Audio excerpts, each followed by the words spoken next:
야구 김영준입니다. 스프링 트레이닝이 코앞이지만 뉴욕 양키스와 코디 벨린저의 협상 소식은 여전히 꽉 막혀 난항을 겪고 있습니다. 디 애슬레틱의 보도에 따르면 양키스는 벨린저 측에게 연평균 3천만 달러 이상의 금액을 제시하며 적극적인 움직임을 보였으나 양측의 입장 차이는 좀처럼 좁혀지지 않고 있습니다. 문제는 그 차이가 예상보다 훨씬 더 크다는 점입니다. 뉴욕 지역 매체 기자의 발언은 양키스의 현재 심경을 대변하는데 벨린저가 원하는 연봉은 최소 3,600만 달러에서 많게는 3,700만 달러에 이르는 것으로 알려졌으며 이 수치는 양키스 구단 관계자들을 당황하게 만들었습니다. 물론 협상의 여지는 남아있다고 전해지지만 이 엄청난 요구액 앞에서 뉴욕의 명문 구단조차 숨을 고르고 있는 상황인 겁니다. 단순히 연봉만의 문제가 아닙니다. 양측은 계약 기간을 두고도 팽팽하게 맞서고 있는데 벨린저는 시장에서의 지위를 확고히 하고자 7년 계약을 강력하게 고집하는 반면 양키스는 5년 이상은 어렵다는 입장을 견지하며 맞서고 있습니다. 단순 계산으로 양키스의 제안은 5년 총액 1억 5천만 달러 이상일 테고 벨린저와 에이전트 스캇 보라스의 요구는 7년 총액 2억 5천만 달러를 훌쩍 넘는 수준일 겁니다. 이렇다면 양측이 원하는 총액의 차이는 무려 1억 달러에 달하는 그야말로 엄청난 격차입니다. 사실 연평균 3천만 달러라는 금액은 결코 낮은 연봉이 아닙니다. 현재 메이저리그 외야수들의 연평균 연봉 순위를 살펴보면 1위는 5,100만 달러의 후안 소토, 2위는 4천만 달러의 에런 저지, 3위는 3,550만 달러의 마이크 트라웃, 그리고 4위는 3,400만 달러의 무키 베츠 순입니다. 베츠가 현재 유격수로 뛰고 있다고 해도 벨린저가 3천만 달러만 받게 된다면 그는 소토, 저지, 트라웃 다음가는 리그 정상급의 대우를 받게 되는 셈입니다.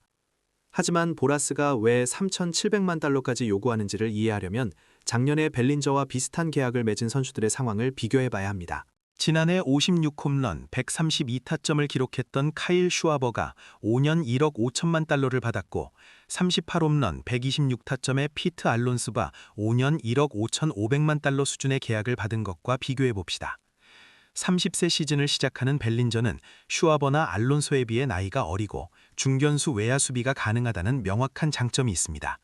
그러나 문제는 공격력입니다. 작년 성적이 좋았다고는 하나 커리어 전체적인 파괴력이나 볼넷 대비 삼진 비율 등 슈와버나 알론소의 공격 지표와 비교했을 때는 그 차이가 여전히 크다고 평가할 수밖에 없습니다. 그리고 벨린저의 뒤에는 늘 슈퍼 에이전트 스캇 보라스가 있습니다. 벨린저는 이미 6년 차를 앞두고 더저스에서 논텐더 방출되는 수모를 겪은 후 컵스와 1년 1,750만 달러의 계약을 맺고 FA 시장에 등장했습니다.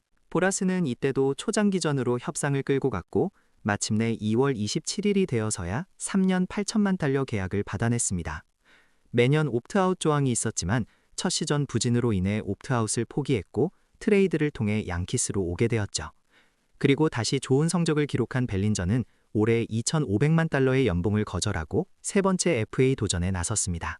양키스는 FA 시장이 열릴 때부터 벨린저 영입에 전력을 다했지만 이처럼 요구 금액 차이가 좁혀지지 않자 이제 플랜 B까지 고려하기 시작했습니다. 양키스의 플랜 B는 토론토의 보호 비셋이지만 비셋 또한 3억 달러라는 엄청난 금액을 요구하고 있어 양키스의 딜레마는 더욱 깊어지고 있는 상황입니다. 스캇 보라스의 이 초장기전 전략이 과연 어떤 결과를 낳을지 리그 전체가 주목하고 있습니다. 하지만 양측이 벌이는 팽팽한 신경전의 핵심은 단순한 연봉 액수를 넘어 계약 기간 그 자체에 있었습니다. 연평균 3천만 달러를 제시했던 양키스는 계약 기간에 있어서는 5년을 마지노선으로 고집했습니다. 반면 벨린저 측은 코디 벨린저라는 이름이 가진 상징성, 그리고 시장에서의 가치를 극대화하기 위해 7년 계약을 강력하게 요구하고 있는 상황입니다. 이처럼 양측의 줄다리기가 계약 기간을 두고 첨예하게 맞서면서 양키스의 제안은 대략 5년 1억 5천만 달러 이상으로 추정되는 반면 벨린저와 스캇 보라스의 요구는 무려 7년 2억 5천만 달러 이상을 넘어서는 것으로 알려지면서 두 요구 사이의 차이는 1억 달러라는 엄청난 간극을 만들고 있습니다. 물론 연평균 3천만 달러 이상의 연봉은 외야수 평균 연봉 순위에서 트라웃, 저지, 그리고 소토의 뒤를 잇는 최상위권에 해당되는 금액입니다.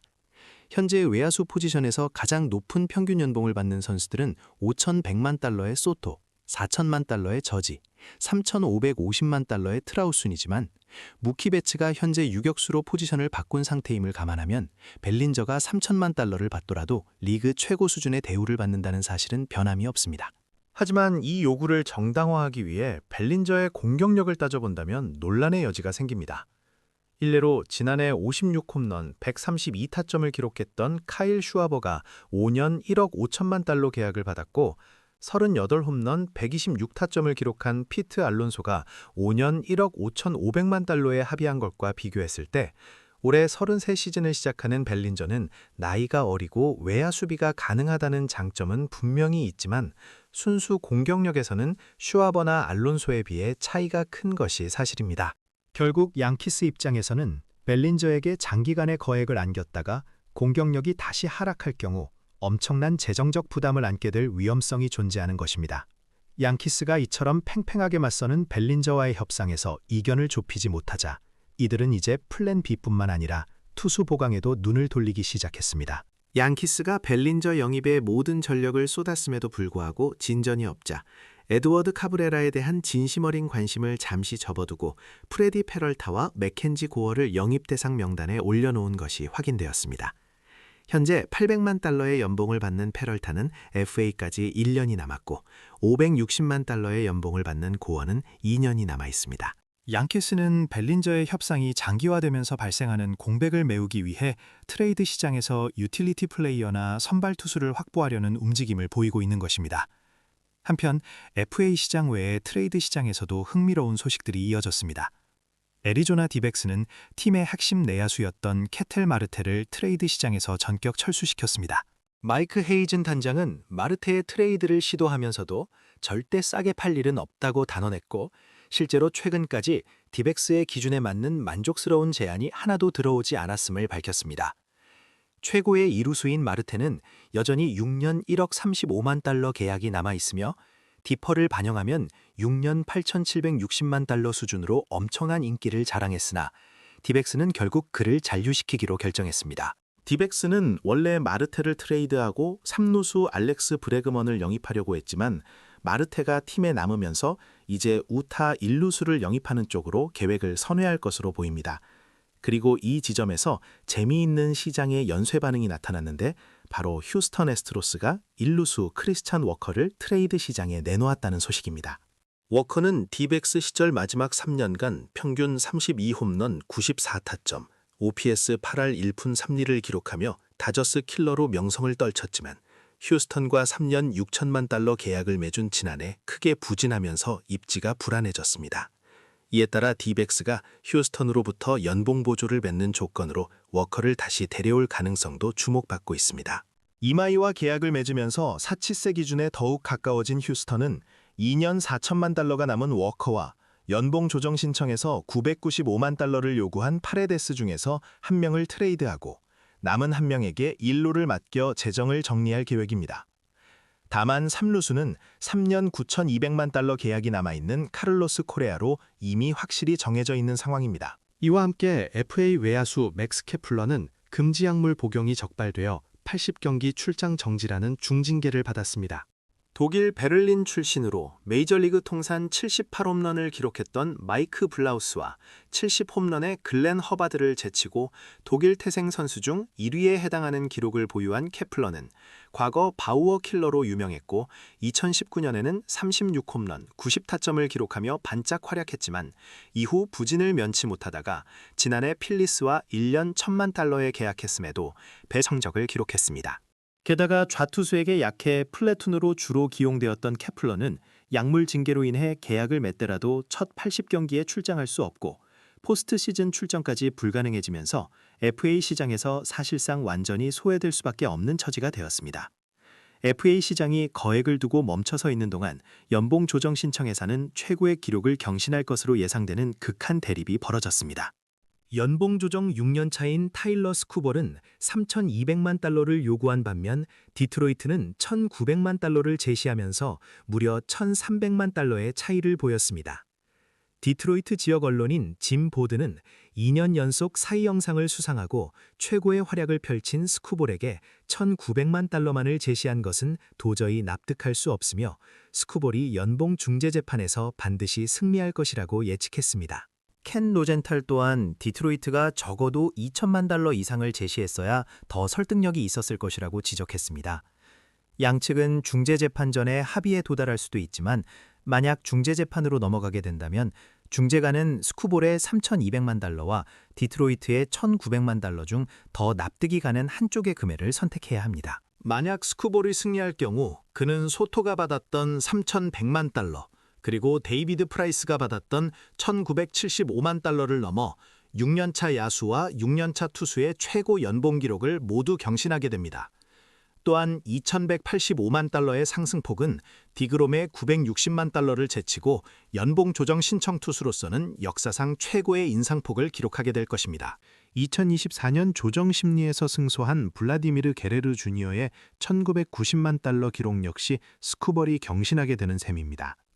늦은 출발 탓에 4년 차에 265만 달러, 5년 차에 115만 달러만을 받았던 스쿠볼에게는 이번 조정이 매우 중요한 기회인데 현 규정상 5년차 이상 선수는 과거 연봉 조정 기록보다는 리그 모든 선수와의 비교가 가능하며 사이 영상 수상 실적이 강력한 영향을 미칠 수 있기에 스쿠볼에게 유리하다는 분석이 지배적입니다. 스캇 보라스가 에이전트인 스쿠볼은 과거 디트로이트와의 연장 계약 협상에서도 무려 2억 5천만 달러라는 엄청난 견해 차이가 있었다는 보도가 나오기도 했습니다. 더 이상 협상이 진행되지 않자 디트로이트는 스쿠볼을 트레이드 시장에 내놓았지만 FA까지 1년이 남은 스쿠볼에 대해 샌디에이고가 소토를 트레이드할 당시와 같은 엄청난 대가를 요구하면서 트레이드는 결국 무산되었습니다. 디트로이트는 현재 스쿠볼과 함께 포스트 시즌 진출에 도전하고 만약 상황이 여의치 않다면 마감 시한 때 트레이드를 시도할 것으로 보이지만 이번 연봉 조정에서의 극한 대립으로 인해 적어도 스쿠볼이 장기적으로 디트로이트에 남을 일은 없을 것이라는 관측이 지배적입니다. 이처럼 FA 협상은 스캇 보라스의 초장기전으로 인해 지연되고 있고 연봉 조정은 사상 최고액을 두고 팀과 선수가 맞서면서 리그 전체가 불안정한 상황에 놓이자 로브 맨프레드 커미셔너는 FA 계약 마감 시한을 만들 수 있다고 언급하는 지경에 이르렀습니다. 맨프레드는 NBA처럼 인시즌 토너먼트를 개최하거나 시즌을 분할하는 방안도 생각하고 있다고 밝히면서 리그의 경제적 불확실성과 흥행부짐에 대한 근본적인 개혁 의지를 내비쳤습니다. 결국 코디 벨린저와 양키스의 협상은 7년 계약을 고집하는 보라스와 5년 계약을 넘지 않으려는 양키스 경영진의 경직된 태도 속에서 끝내 합의에 이르지 못했고, 이처럼 해결되지 못한 채 시장에 머무르는 거물 선수들, 연봉 조정에서 불거지는 선수와 구단 간의 갈등, 그리고 이에 대한 커미셔널의 우려 표명은 2024년 오프시즌이 단순한 시장 침체를 넘어 메이저리그 경제 구조 자체가 거대한 변화의 기로에 서 있음을 보여주는 가장 명확한 증거라 할 수 있습니다.